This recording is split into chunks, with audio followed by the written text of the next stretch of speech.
Hello, everyone. We are super excited to have you here for episode 33 of Coast to Coast Lifestyles. And if you, I'm Cassie Webb on the Mississippi Gulf Coast and Heather over in the East Seattle, Washington area. We have very different markets, so we have a lot of fun because when you do this all day, every day, and I've been doing this for many years, so you can kind of start taking things for granted. So it's kind of cool to get a perspective from somewhere else where you kind of get to see things with fresh eyes. And so last week, our original intention was really kind of do more like a typical houses in our area. But in researching for that, I had kind of seen kind of brought to light, I guess, some of how the typical types of homes, specifically architecture that we see, kind of plays into the history of our area. And so since then, Heather did a deep dive into kind of how the architecture and history are intertwined in her area. So I'm super excited to learn more. So Heather, tell us what you got.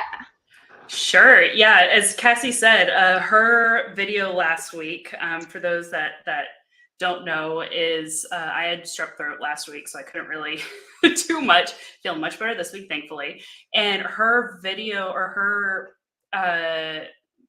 her thing really sparked my interest in actually learning more about Seattle history, because I realized I didn't know a lot about it prior to tech moving to the area. And I learned just how much influence Seattle had on really the entire world, which is really, really cool. I'm only going to share snippets here and there as it pertains to architecture, but there's also a lot of really cool homes that I'm very excited to show.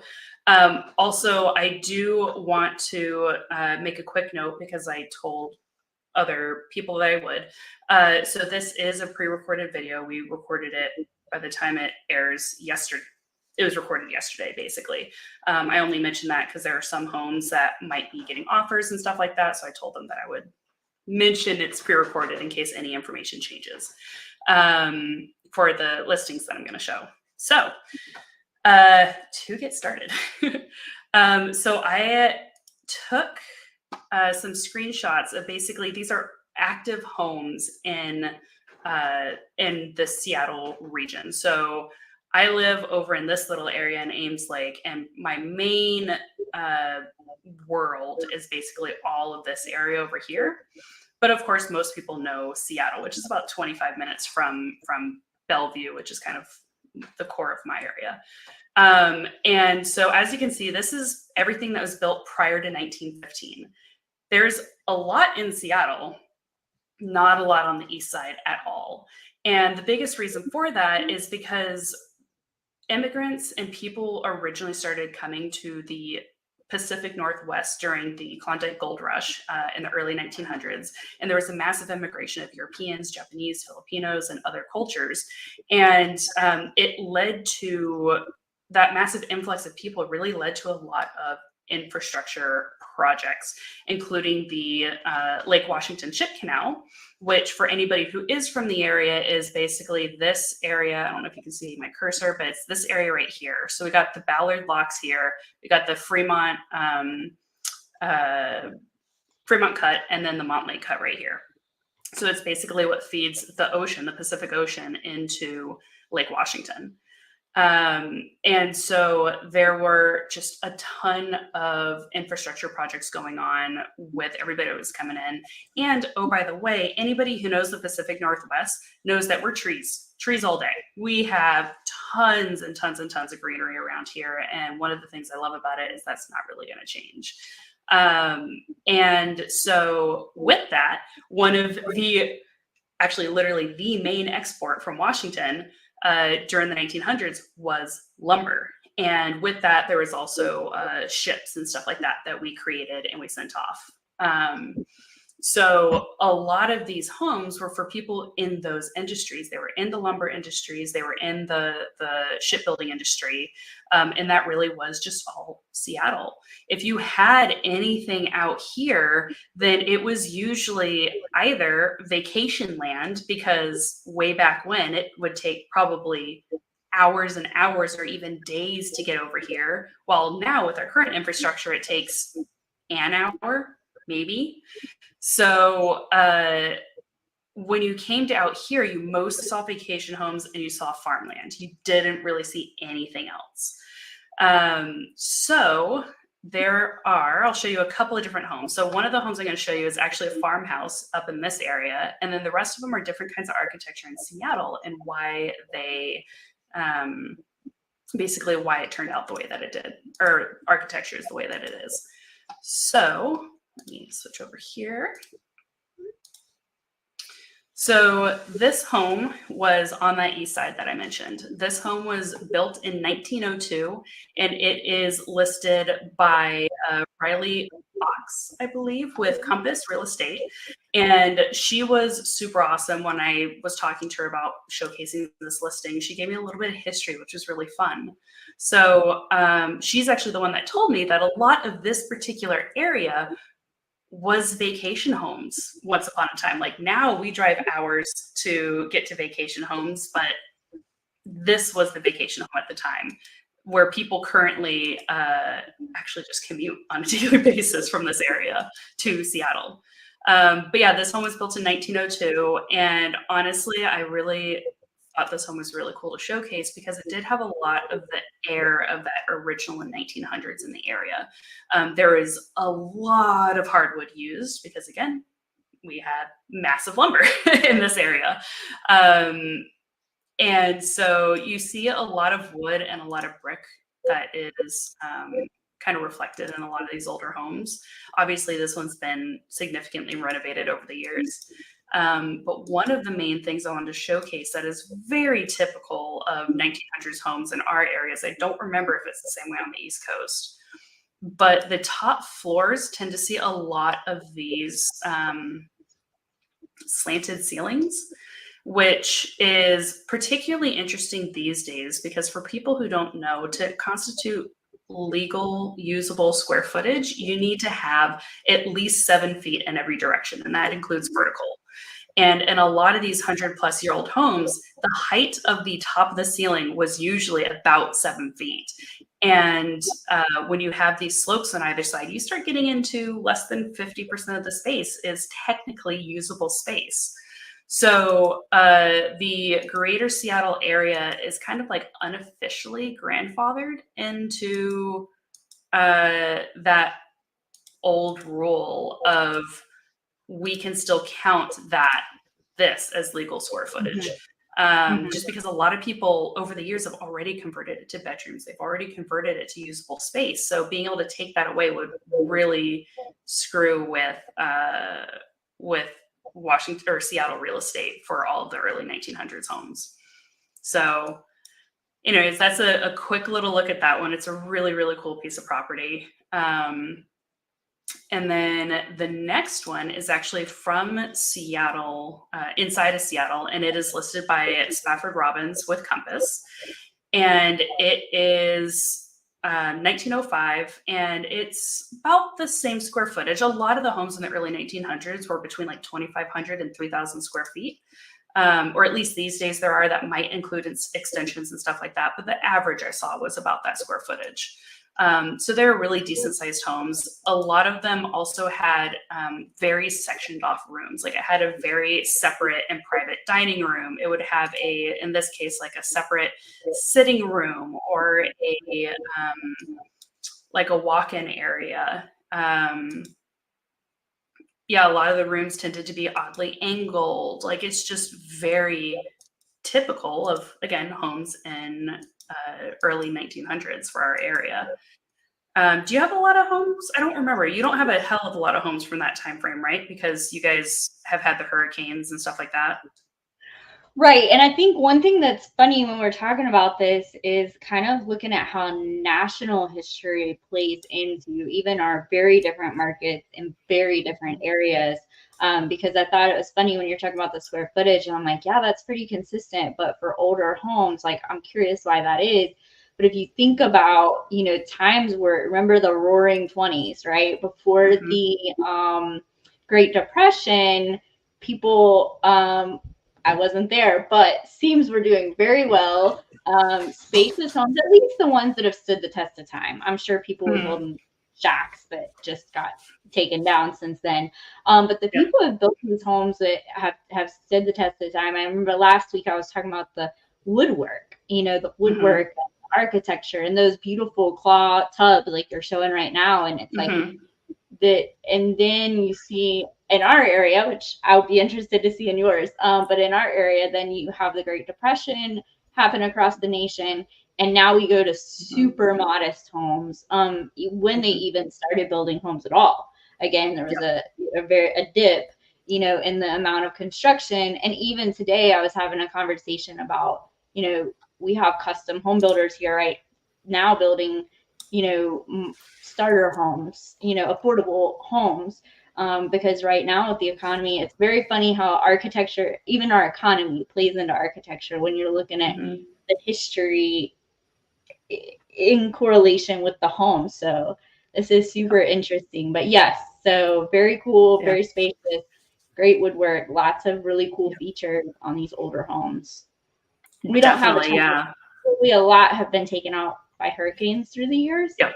We don't have a ton, but the ones that we do have, there's definitely some similarities. Yep, for sure. Yeah, and it's super interesting. And also, the reason I stopped on these photos is to give you an idea. I'm about 5'10". And in some of these homes, I literally cannot walk into the room. I need to slouch. And I have a great photo. I wish I pulled it up for this, where it was probably about a 90-year-old home. And I literally, the shower entry to the shower was about here on me.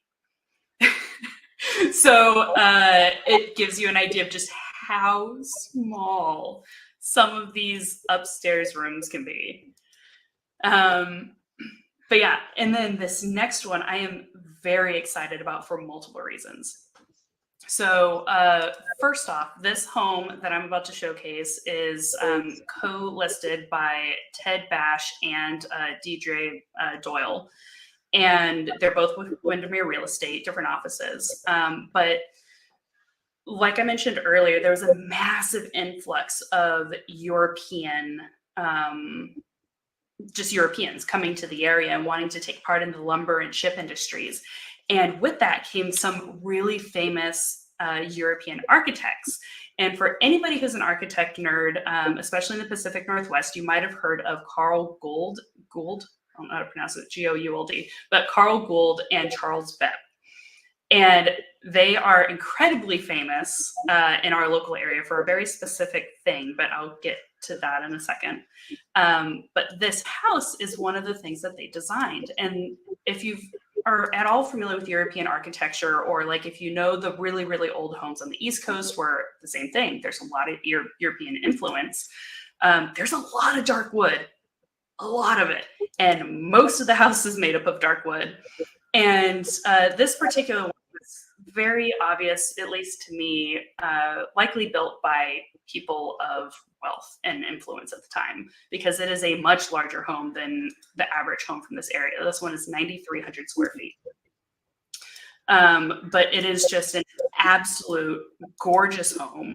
And just a lot of it has really stuck true to the original 1900s feel to it. And I was so excited to talk to Deidre and get permission to showcase this home, because it is just so, it's like a time capsule when you walk into it, with little, obviously, updates here and there to keep it livable. But it's just really fun. But one of my favorite things about this home is that, like I said, it was built by Carl Gould and Charles Bebb, which are also known for being the builders of Suzzallo Library at University of Washington's campus. And this library is literally world renowned. Like, I've seen it in history books and seen it in stories from around the world. I went to University of Washington for college, and these photos really don't do it justice, just how grand and cool and unique it is. Everybody calls it the Harry Potter room because this literally looks like you walked into Harry Potter, the Suzzallo reading room. But it just has a lot of beautiful stone. It has a lot of beautiful wood. And it's to see a house that was literally the same architects as the one who built a world famous library is really, really cool to me. And I geeked out hardcore about it. I talked to the listing agent for like half an hour this morning just about how cool the property was. So thank you to Deidre and to Ted for allowing me to show this home because it made me very excited. But yeah, so that is pretty much the epitome of the European influence on early 1900s architecture. Now, to kind of go back to what you were talking about at one point, Cassie, is the Great Depression. So Seattle was a booming economy in the early 1900s. And then when the Great Depression hit, it hit Seattle harder than it hit most parts of the country. And to kind of give you an idea is when you look at like 1930, right? Like right as before the Great Depression truly hit, there were about 2,500 building permits that were issued for residential homes during that time. And then in 1932, there was only 300. Like Wow. there was just no money to go around. Nobody had any, and there were no resources. And then we were also hit really hard by the labor strikes that were going on. So there's just really not a heck, like there is some homes between that, but not a heck of a lot. In fact, I want to pull up my other screenshot again of the homes that are available. So again, this is 1915 prior. And then once you get into 1919, 1940, a lot of these homes are actually more from the 40s than they are from the 30s because of how hard we were hit. But you also see that there starts to be a little bit more expansion over onto the east side. And there's not really a heck of a lot, honestly, to show with these homes because a lot of these homes are having a bug in my face that's flying around. So I'm just swatting at nothing.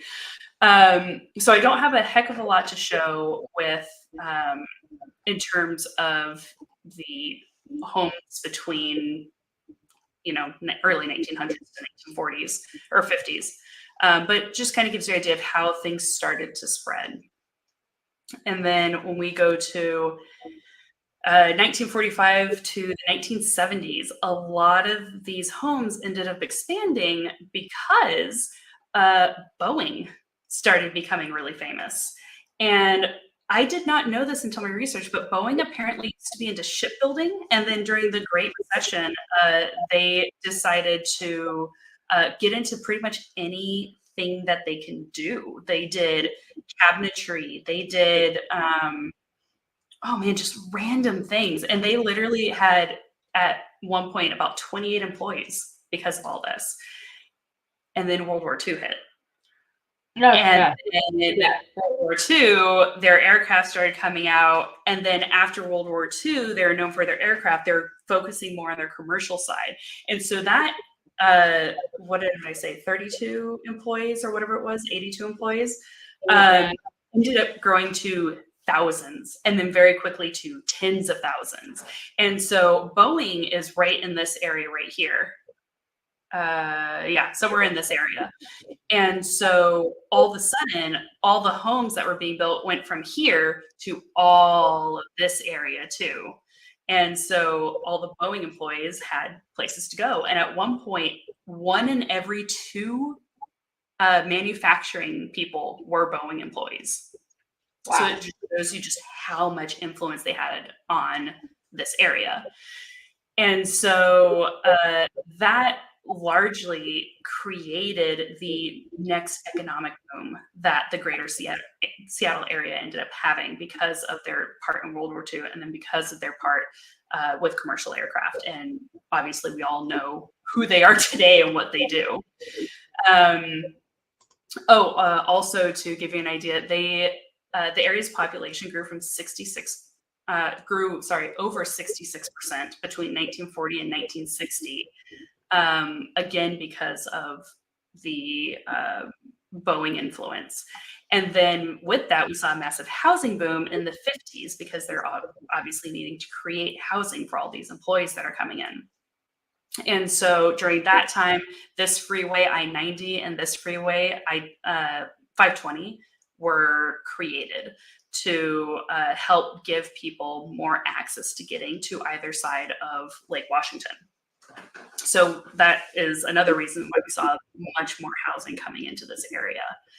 And then let me show you kind of what that architecture ended up looking like.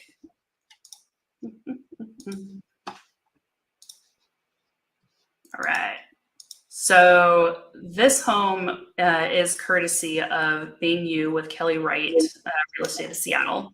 And this home is really like the epitome of 1950s architecture. We saw a lot of use of stone during that time.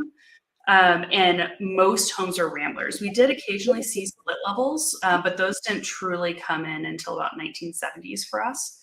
But in the 1950s, we saw mostly ramblers, so single story. We saw a lot of stonework, a lot modest houses. Like these homes were only about 1,200 square feet, give or take. Like they were much more modest than the early 1900s. The kitchens were usually blocked off from everything else. Sometimes you had a little bit of dining space. Most of them had wood fireplaces. And these days, most of them are still wood fireplaces. I don't think I've walked into many or seen many that have transitioned into gas fireplaces for those areas. But yeah, just much more modest, a lot smaller, but it fit what they needed at the time, right? They just needed to house tons and tons and tons of new people that suddenly came into the area. Mm-hmm. So that's really the epitome of what that looked like. And then really there wasn't anything of note between the 70s and 80s as far as just history goes. Like we had some events, like the World Fair was in Seattle at one point, which is what led to the Space Needle. Oh my God, I blinked for a second. Which was what led to the Space Needle, which is very iconic for Seattle. But really, aside from the big events in the area, there wasn't like any industrial or economic things that really stood out in the area. But they still had a lot of ebbs and flows in the economy. And with that came, of course, ebbs and flows of new homes on the market. And this one is by Clinton Fink with Windermere Real Estate, who's actually in my office. And this home is very much just the 70s through and through. There's large bay windows. And in this area in particular, it's upset on top of a hill. And I believe this is downtown Bellevue. And it just, again, big windows, bay windows. A lot of them had views. This is some of the money that started moving up into the hills. And again, a lot of stonework. I don't think I've yet to walk into a 70s house in our area that doesn't have a load of stonework. But just beautiful homes. There's usually a lot of level changes in these homes to kind of more visually and physically separate the spaces. Kitchens were still very blocky, a lot of wood still, a lot of lumber, but they're just really cute and very cool homes. A lot of these also still tended to be in the roughly, I want to say this one's, 2,600 square feet. So roughly the 2,500 square foot range. So a little bit bigger than we were seeing in the 50s, but nowhere near what we were seeing in the in the early 1900s. And then this is where we get into where I did actually have some knowledge of, is in the mid 1980s. Microsoft was actually originally founded, I want to say it was Arizona, but in the mid 80s, they actually moved to Seattle's east side, which is primarily Redmond, which they still reside in today as their headquarters. And all of a sudden, we started seeing an influx of how that technology, as technology was rising, we saw a massive influx in homes on the east side. So to go back one more time, maybe not one more time, but to go back to the other one again. So this was the 1970s to the 1990 or to 1990. So we're seeing that growth over into the east side quite significantly. And then do I want the next one? Yeah. So you just start seeing the growth into the east side, and you can still see it here as well between 1990 and 2010.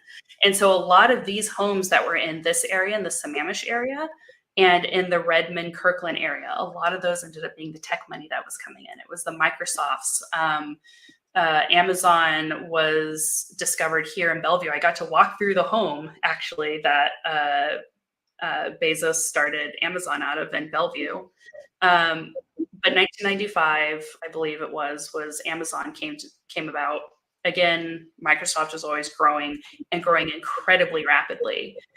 And so when you're really looking at homes in probably this area, like the Sammamish, Redmond, even up in the hills of this part of Redmond, it's really interesting. I don't know how to describe how it is so obvious what was early tech money and what was just, other things, because they all had the exact same feel to them, the exact same design style and architecture.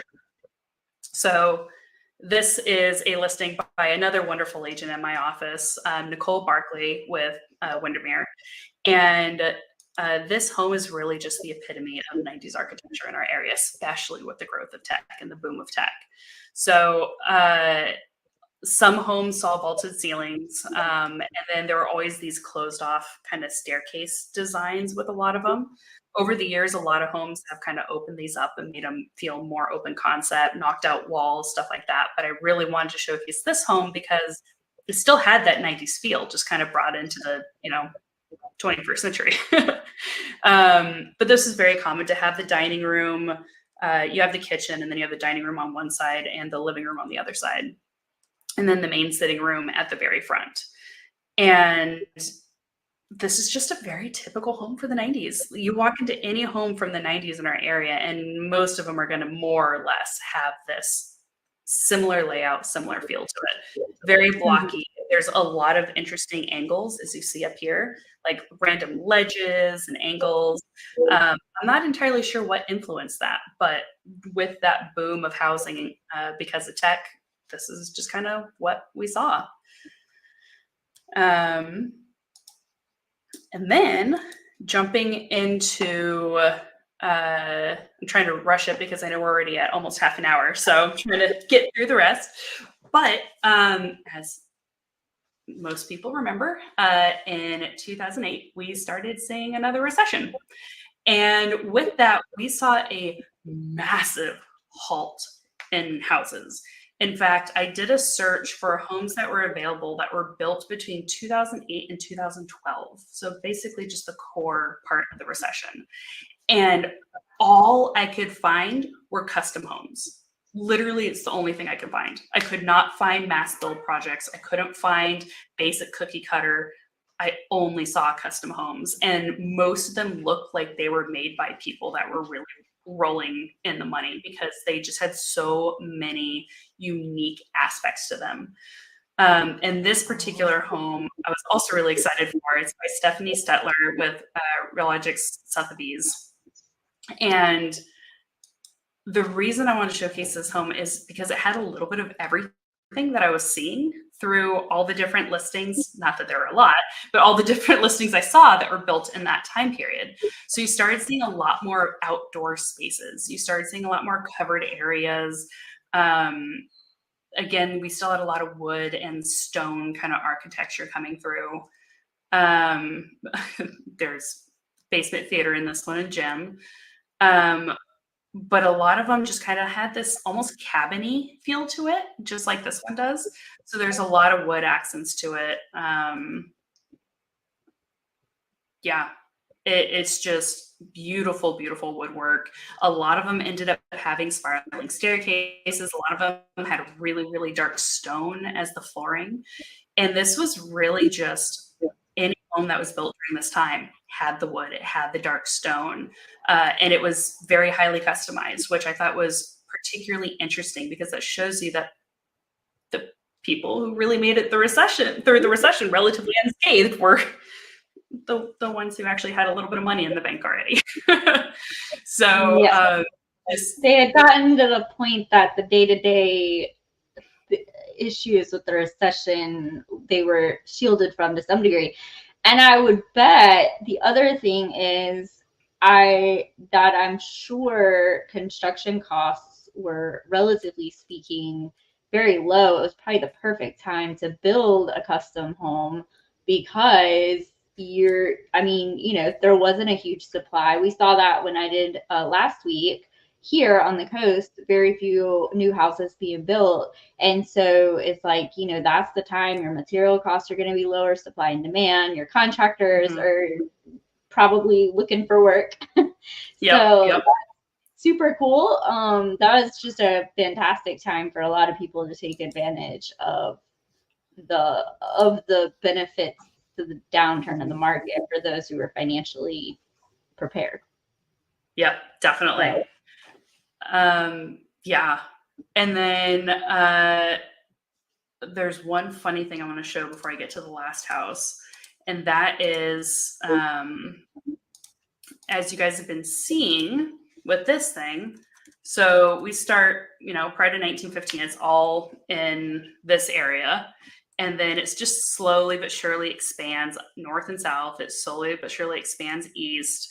But through this particular view on our MLS, like I could always see the individual homes. And then I got to things that were literally just 2020 to present, literally just the last 4 years. And there are so many homes that it did not let me look at the individuals. It was just like, pick an area. There's so much new construction, pick an area. And that is due to several different factors. So for one, I am willing to bet you most of these homes are between 2023 and on, with a few being 2020, 2021, because as we all remember, we had a worldwide pandemic. And so it was suddenly a lot harder to build a home. There were a lot more labor shortages. There were a lot more material shortages. And then in 2022, I want to say it was, a study came out saying that Washington we're literally last place in the available housing to resident ratio. We are literally last place in the entire country in the state of Washington. And so there was suddenly a very big push by the state to create new construction homes and to build on whatever they could. And so a lot of these homes, basically, once the labor started getting under control again, once the materials started getting under control again, there's just been a lot of construction. And there has been, like every era, a typical design language that you start seeing. And so for us, that ends up looking like this guy right here. So this home is a listing courtesy of Scott Estes with John L. Scott. And this is pretty much the epitome of what 2020's architecture looks like. You have a lot more blocky designs. So even our house that we just built has a very blocky design. It's kind of similar to this one, where the front on the left and the front on the right are both standing out from the entryway, which is actually just more recessed into the home. You start seeing a lot more windows. You're starting to see a lot smaller properties because we're trying to fit more homes in a smaller amount of area to increase our available homes. But a lot of them have just these beautiful grand entryways. They're very wide hallways. I would say probably 90+% of these new construction homes I walk into have either a office directly inside the entryway and or a guest suite that is on the main floor. And for a lot of people as well, that's because with a lot of the immigrants that are coming to our area, a lot of them tend to do multi-generational living. So they always need to have guest suites on the main floor. Our kitchens are usually a lot bigger as well. I would say most islands are between probably give or take about 8 to 10 feet long and like 4 to 5 feet wide. Like they're massive islands, and floor to ceiling cabinets. Like they're just very grandiose. There's tends to be a lot more hardwood, engineered hardwood for the flooring, and a lot more bright colors as well. So, but the one thing I've realized as I've kind of gone through the ages around us is that every generation brings the outside inside. Every single generation has a lot of wood. Every single generation has a lot of stone. And it's kind of cool to watch that design language kind of continue to be reflected over the 120 years that basically I showcased today. Yeah, so it's just the bedrooms are typically a lot bigger as well, but and bathrooms are a lot bigger. So this just kind of gives you an idea of very modern, literally less than 5 years old. This one was built literally this year. So it just kind of gives you an idea of really what current day architecture is for our area. And Sammamish, fun fact, is I believe the fastest or one of the fastest growing financial incomes in the entire country. So again, there's a lot of the tech people that live over here. And so with that comes a lot of the tech money, which is a lot. I think our median income is like $150,000 a year or something like that in a lot of the greater Seattle area. So that kind of gives you an idea of where all that money is going. Mm-hmm. But yeah, that's pretty much my thing through the history. I didn't end up looking at or I didn't end up getting permission more so for the most affordable versus the least affordable homes in our area like you did.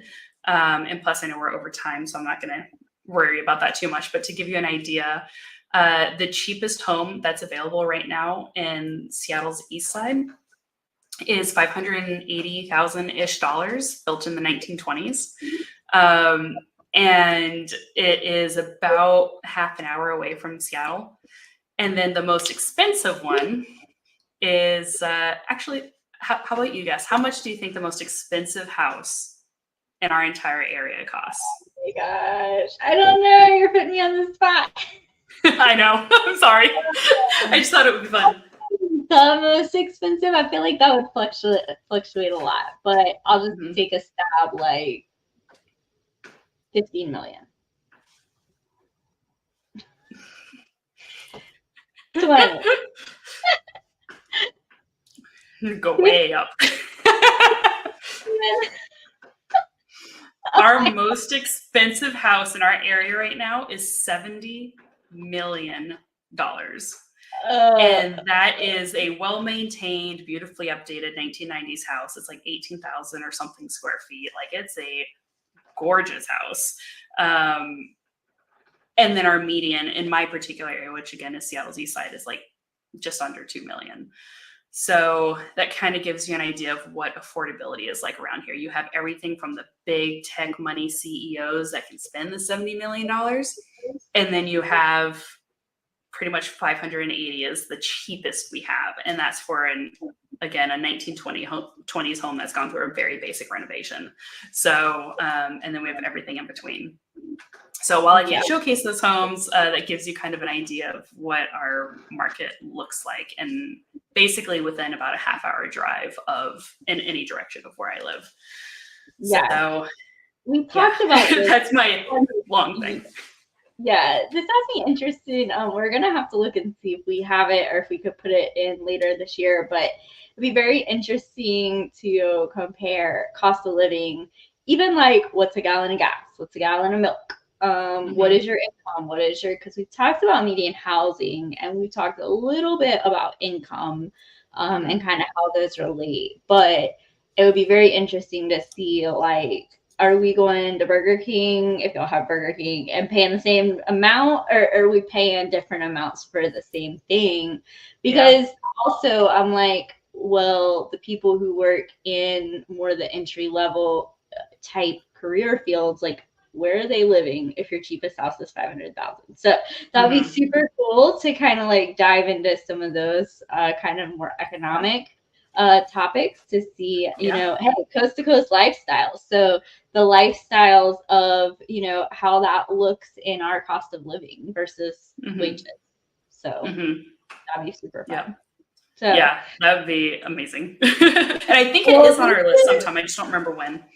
Yeah, this was super fun, and I really enjoyed the history lesson as well. And I didn't think about that. And actually, as you were talking, I was like, I never actually really thought about where your part of the country lines up with Russia and Asia and some different. And I was like, geography is not my strong suit. But I was like, oh yeah, so that makes sense that, you know, there was a lot of that was such a major port.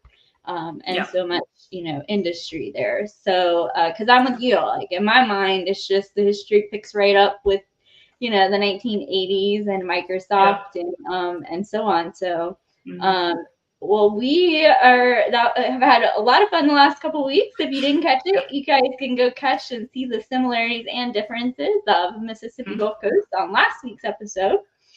And we will see you guys again next week. Same time, same place.